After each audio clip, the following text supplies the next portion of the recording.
almost there. Okay, so we are reading Parashat Korach this week,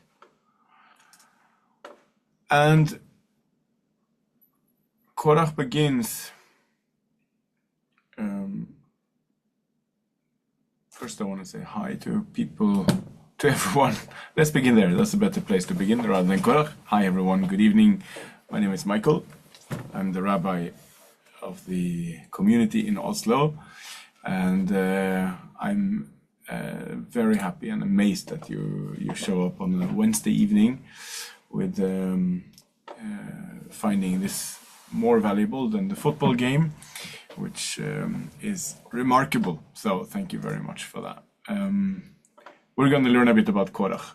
Korach is in this week's parasha, and this is how Korach begins.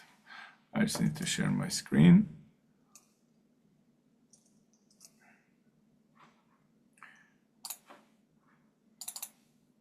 Korach begins. ויקח קורח בן יצהר בן קהת בן לוי ודתן ואבירם בני אליאב ואון בן פלט בני ראובן. So that's the first pasuk.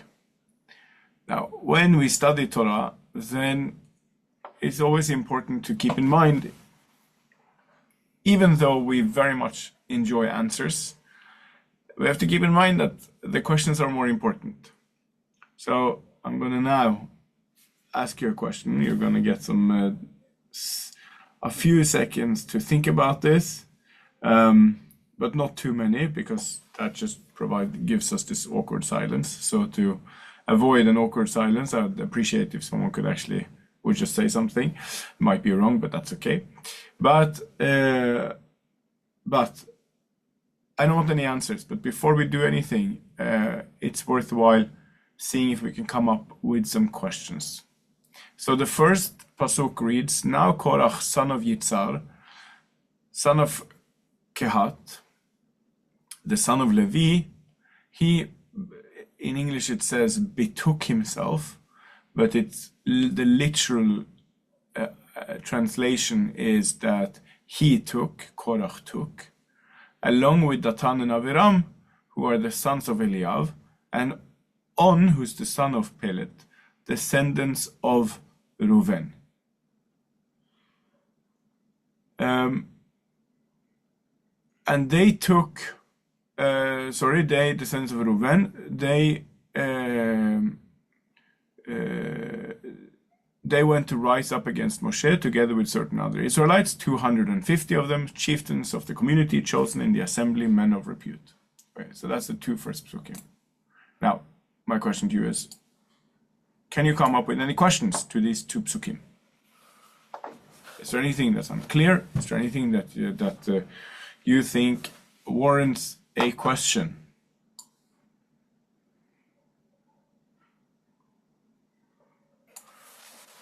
Questions are valuable and going to help us understand the text, but it's valuable to have some questions.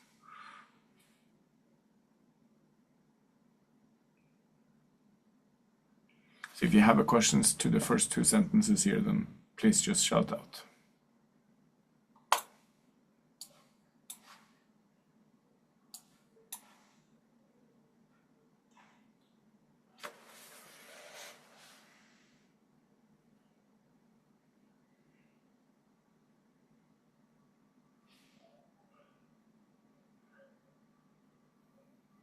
Tikva, help us, please.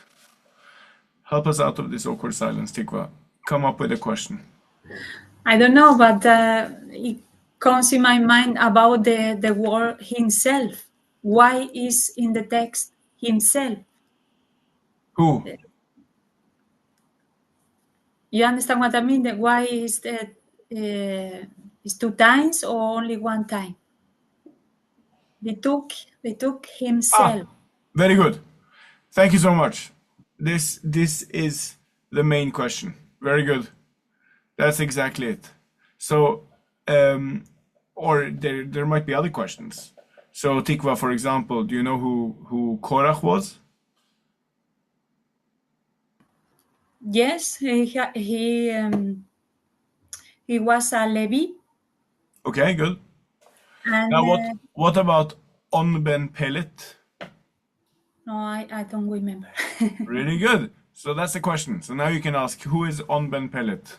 Who is Ben Peleg? What a wonderful question, Tikva. Okay, that's great. Yes. Thank you for your help, It's Rav. very unclear. It's very unclear because we rarely hear of him. He comes. He's right here at the beginning of the parasha. He seems to be very important. All the other people are important, but then suddenly he's lost in the story. We don't hear about him again, and so that's a wonderful question, Tikva. Very good. The first one is, what is this taking? So Tikva says it seems to say twice, "Vayikach Korach ben Yitzhak ben Kehat ben Levi v'Datan v'Aviram," but it's really it's one time. It's just that the translation here in Sepharia, this one. So in Sepharia it translates Vayikach with betook himself, and then Sepharia has to explain whenever Sepharia translates a word in the non-literal way, it will let you know that it was creative and that it has been a bit creative with the translation.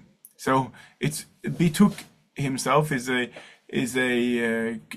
sort of a creativity, because as it says, the literal understanding of this word is vayikach, is took. So Tikva asks, very nicely asks, what is this taking? So do you see, Tikva, do you see in the text what Korach takes? Well, I think Korach wants to take the position of Rav Moshe. Now you're doing the very natural thing to come up with some answers. I don't want answers. So the question is, so do you see in the text where if Korach takes anything? Can you make please the text a little bit Maybe. bigger, if it's possible? No, not really. This is actually the biggest I have. Okay, now Korach, son of the, he took himself. It really is easier to read it from here when you don't see Cephalias. It's like hidden. It's hidden behind in the translation. So now Korach, son of Yitzhar, he betook himself along with Datan and Aviram, but he really took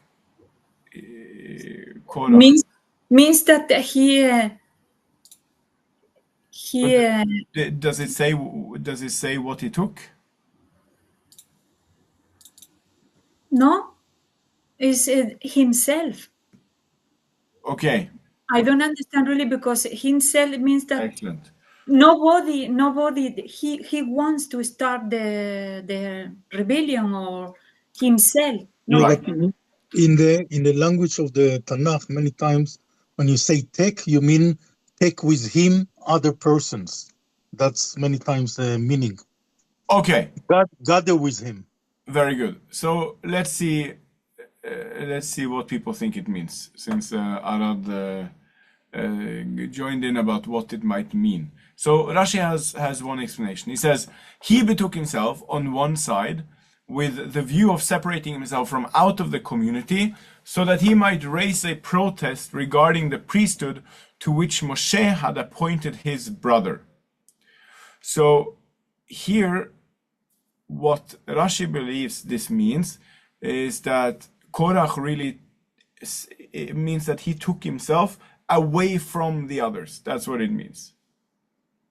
And this, Rashi says, this is what Onkelos, who was another interpreter, means when he renders it by he separated himself from the rest of the community in order to maintain dissension. And similar is in Sefer Iyov, why doth thy heart take thee aside? Ikachecha, meaning it takes you aside to separate you from other people. Another explanation of Vaikach Korach, that Korach took, is that he won over the chiefs of the Sanhedrin, amongst them the people, by fine words. Okay, so he comes up with a couple of proofs. Rashi was born in Elsass in 1040, and I mention this because it's an important date in the Jewish timeline. It's really the beginning of the Middle Ages, where a lot of the Judaism that we now have and what we study develops in this time, and Rashi is probably the most important contributor. So Rashi is born in Elsass in 1040, and he says, Vaikach Korach, Korach took, means that he separated himself from everyone else. Ibn Ezra,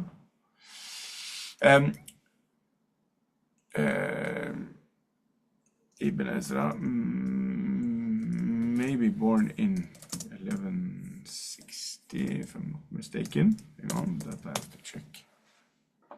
No, he died in 1167. But Ibn Ezra was born in Spain in 1089, and he died in 1167. Rashi 1040 and Ibn Ezra 1089. Now, Rav Michael, can I say something? According to one Midrash, Korach was influenced from his wife. Also. This is very early to be blaming the wife, Tikva. We have just started. But we usually end up there, but this is very early. Yes, this is one explanation. So we haven't really gotten to explanation for why he does what he does. What's the reason for it? And I'm not sure we'll get there, but yeah, this is exactly what is Korach's motivation. That's what you're wondering. So one question could be, which the text so far doesn't say anything about. It doesn't say why. What is Korach's motivation for doing what he's doing?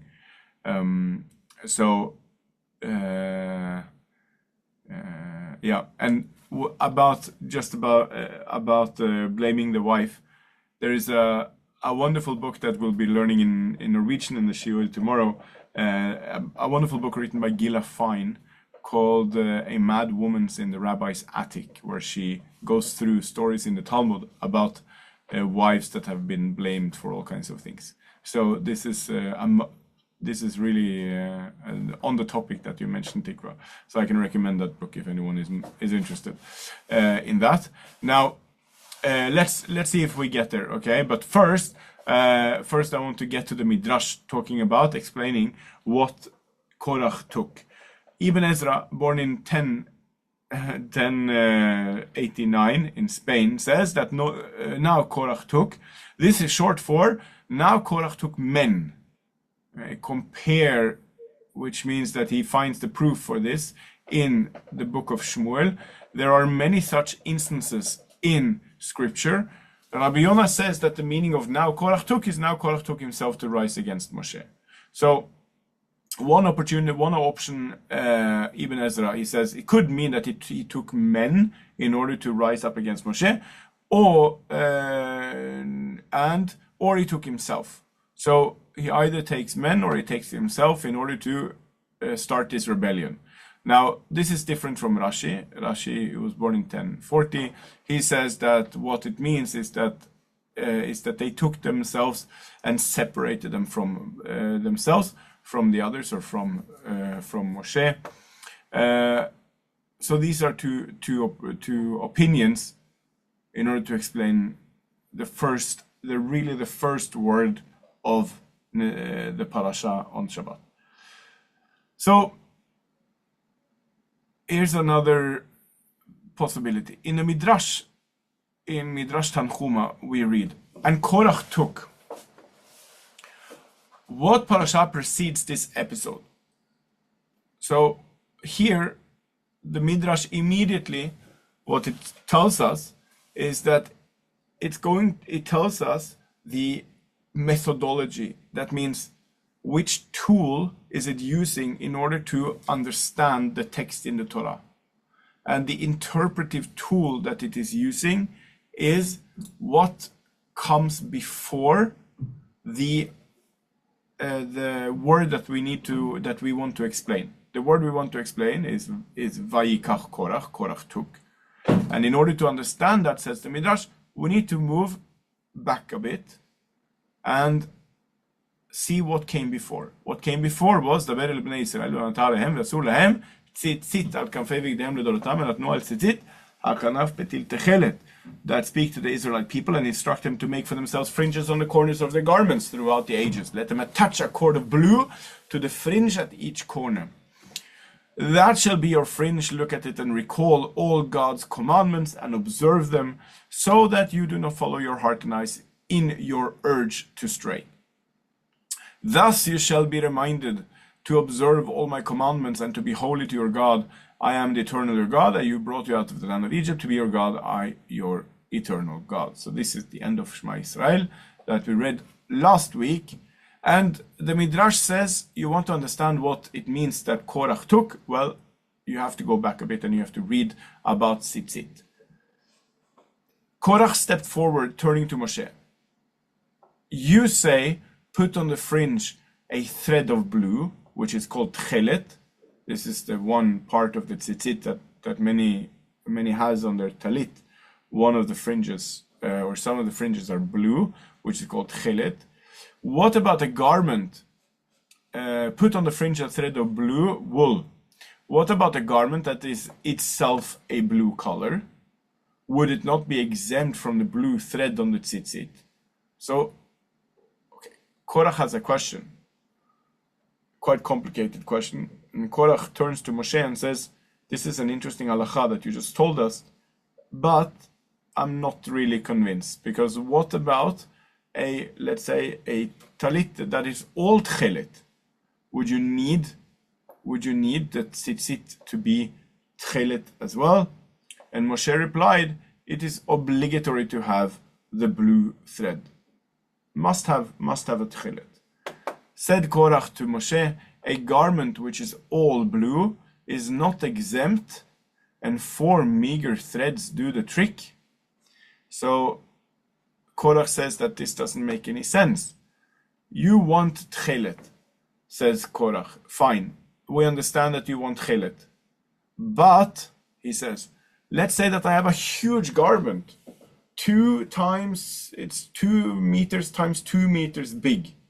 And it's all blue, the most beautiful tchelet you've ever seen.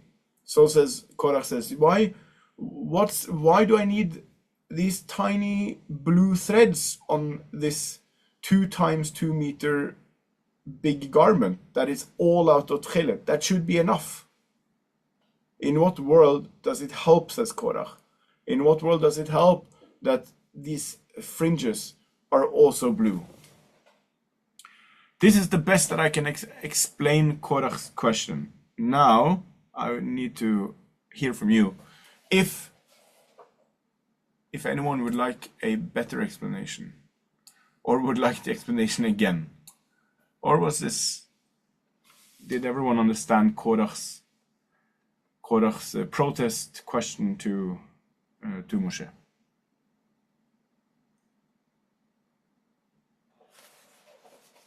Everyone understood the question? Okay. I don't know. I want to say something, but the blue color is about the Mishkan. The colors in the. Why are you asking? Because the colors in the Mishkan was very important. Yes.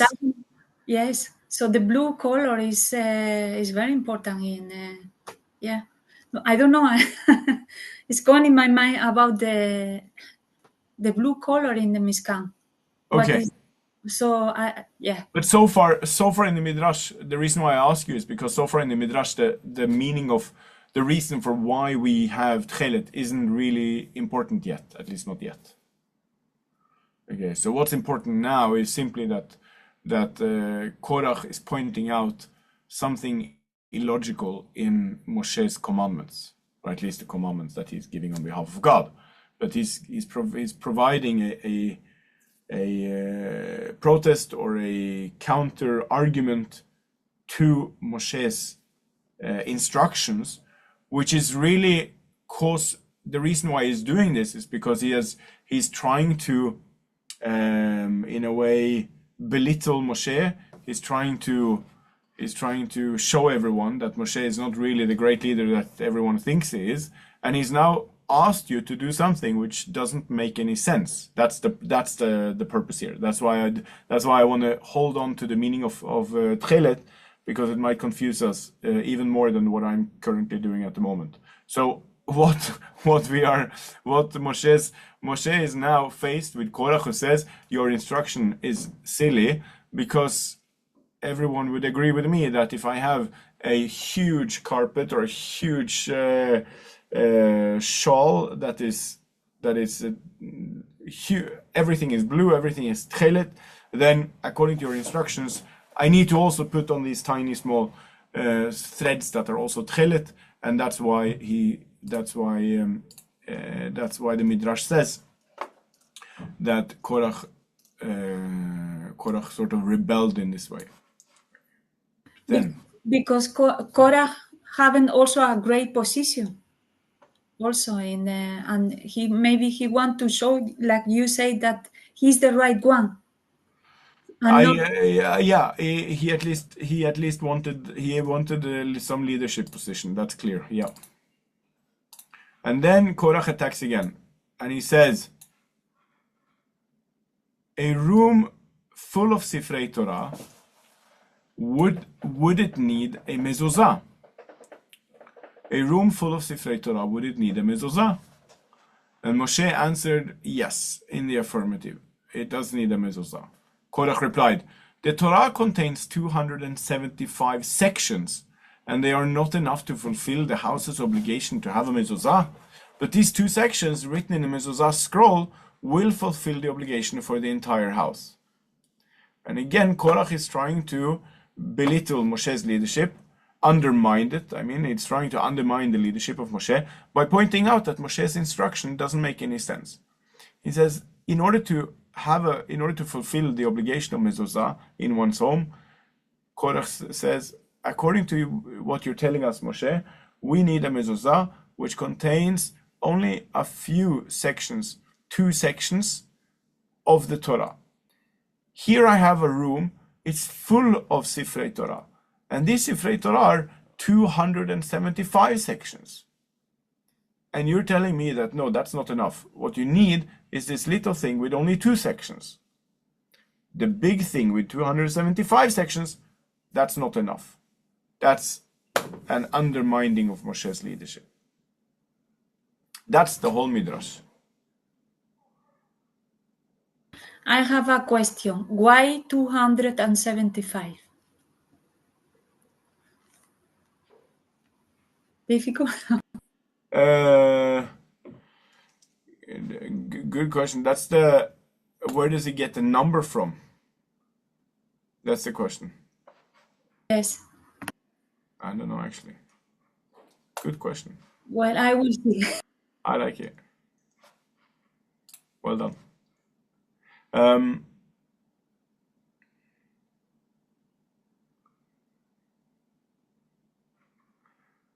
Any other questions about the Midrash?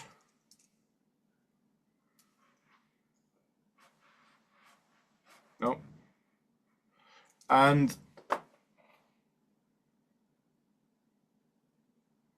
well, I think the Midrash Korach is the Parasha Korach is very, very important. It's a parasha who has a lot of teaching, also about the message, not to take the position and to try to, because the end is not so good. yeah. And so I think I think an important part, the more philosophical part of the rebellion here, and the understanding of what Korach is doing. So Korach says the Torah actually says that Korach took. So that's again, we have to keep in mind what the Midrash is trying to do. The Midrash is trying to explain to us what it means that Korach took. And what it means here is in a way that it seems like he in a sense took Moshe. He's trying to take Moshe, and in English we would say take him down. And the way that he's doing that, the way Korach is doing that according to the Midrash, is by pointing out to everyone that Moshe is not really interested in the spirit of the law. In English we have these two different ways of relating to law. We can relate to the spirit of the law, or we can relate to the letter of the law. The letter of the law is those are all the details, while the spirit of the law is more interested in why are we doing this? What's the purpose of the commandment and the rule? And Korach is saying, trying to show everyone that what the only thing that Moshe cares about is the letter of the law. That means even if you have 100-meter big thingy, a huge coat or a huge thing of tchelet, even so, says Moshe, you need to have these small strings and out of tchelet. That's the letter of the law. He doesn't care about why we have to do it, the reason why we want to. So here we come to Tikva's point earlier. What's the purpose of tchelet? So one of them could be that you want to. Actually, I brought.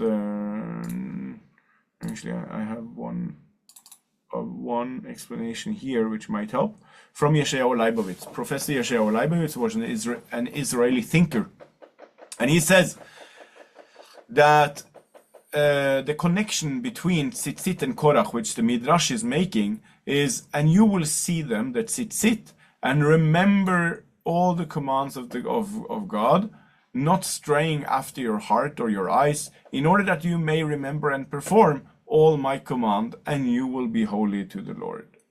And Leibovitz, he puts it in the following way: the difference between these two perceptions of holiness is the distinction between religious faith and pagan worship. The holiness of Parashat Tzitzit is not a given assumption, but a task. There we're not told you are holy, but the demand is made to become holy. But in the religious consciousness of Korach and his followers, the entire congregation is holy. Holiness is something bestowed upon one. So Yeshayahu Leibovitz sees a very important connection between Korach and Tzitzit. And the reason why the Midrash, according to Yeshayahu Leibovitz, the reason why the Midrash is connecting Korach to the part before in the Torah, which is about Tzitzit, is because Korach does not understand that people are not simply holy automatically. And that's why he thinks that talking about Tzitzit is a good idea, because he thinks that the part with the Tzitzit can prove that everyone is simply holy. And Leibovitz, Yeshayahu Leibovitz, he points out that that's not what the Torah is actually trying to say, and that's why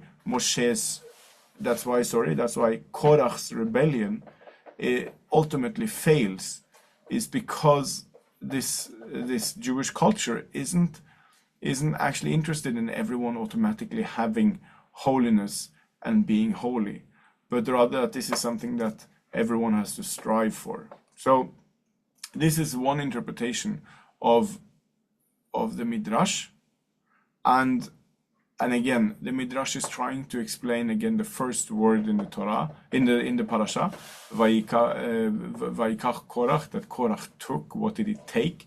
And I think I like the reading that he's trying to take Moshe down, and he's trying to take him down by pointing out to everyone that Moshe doesn't actually care about the spirit of the law. Why do we do things?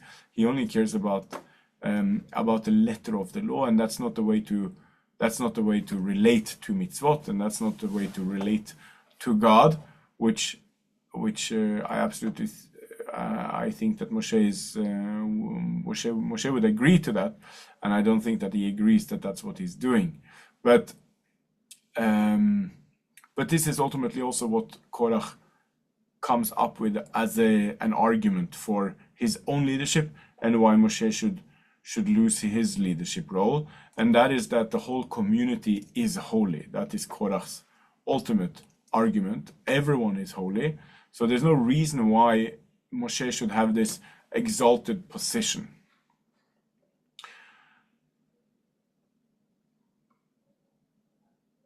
Even though everyone is equally holy, Rambam has a reason for why Moshe should have this special position. One of Rambam's 13 principles of faith. Rambam was born in 1138 in Spain, and Rambam, he is at least attributed to having written these 13 attributes of faith. And there Rambam does come up with this one thing that we all should believe, and that is that Moshe is a unique prophet, or in a sense a greater prophet than anyone else. So there are many prophets that Rambam agrees with and he admits, but there was one that was on a very different level than the rest of them. So why is this something that Rambam believes is important enough to be placed in the 13 principles of faith? And these principles of faith, there could be more, but these principles of faith are quite essential to Judaism. That God created the world and that God is unique, and that we await the Mashiach and the times of Mashiach. So that we believe in consequences and results, or punishment, reward and punishment. So these are really important issues for the Jewish tradition, and one of them is that Moshe is a prophet like no other. Why is this so important? And I think this is connected to what Korach is doing, and why his rebellion is such an important part of the Torah, that it receives its own parasha. And I think it's also connected to Miriam's rebellion against Moshe. Miriam, only a couple of weeks ago, Miriam is sent out of the camp for 7 days for speaking badly about Moshe. That's at least the standard explanation.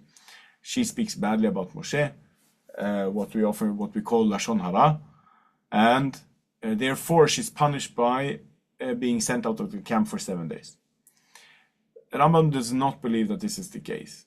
We don't find anywhere in the Torah that the punishment for Lashon Hara is tzarat, this skin disease, and that one has to live outside of the camp for 7 days. So Rambam does not believe that that's the crime to this punishment.